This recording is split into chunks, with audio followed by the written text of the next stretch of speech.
We started this programme talking about what is driving markets, the idea that nothing sticks to stocks, they just keep climbing and climbing. And I cited your comments from last week saying that at the end of the day there will be tariffs and the average tariff rate on the US will be higher than it was previously and stocks still have to price that in.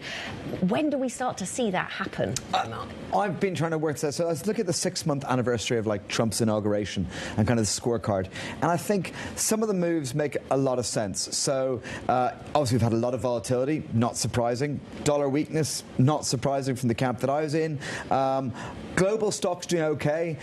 So global stocks doing, okay through the volatility. Fine, that actually was okay with me.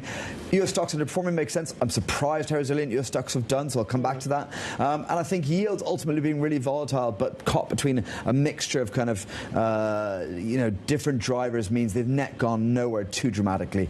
So what happens in the next bit? So I think the dollar downtrend can continue, but it's going to be more volatile from here. We've done the easy bit, we've done the dramatic bit. I continue to think US stocks underperform. I'm a little bit worried we're due another more negative environment for that. So I'm overall remain global stocks will do very well in the next coming years because of the easing of financial conditions from weaker dollar, and I think global growth will be fine. I think AI technology boom, but I continue to think US stocks underperform. But I think that with the tariff deadline coming up, that's going to be more pressing very soon. So I think that's the thing that's going to change things. 2 extra bits. What happens to yields in the second half? I am very, very confused there. Do we play the growth scenario of tariffs, or do we get worried about fiscal concerns, a little bit more dramatic long-end yields? But I don't know where the extra catalyst is there. We've had the big beautiful bill. We've had the Japanese election. We've had everything that should be the big catalyst for the sell-off, and it's not really gone dramatic yet. So ultimately, I guess the big question is, what happens with tariffs with the private sector? How much of a private sector contraction do we get? That's going to decide what happens to US stocks. But at the moment, all good. US market cracks on. US economy looks really resilient. Global economy looks really resilient. Nothing sticks. The kind of... How hard is it to shake the narrative of just buy the dip? Once again, it was proved back in April, buy the dip.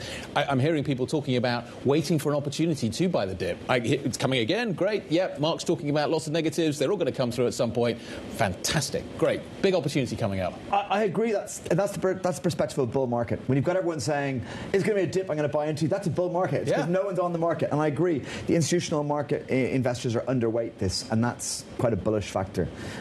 So you've got, the only reason you get a big sell-off here is if tariffs are a real negative. And one of the things that we were talking on the show in the last week is that, it seems to me that investors really are in denial that real tariffs are going to stay sustained still.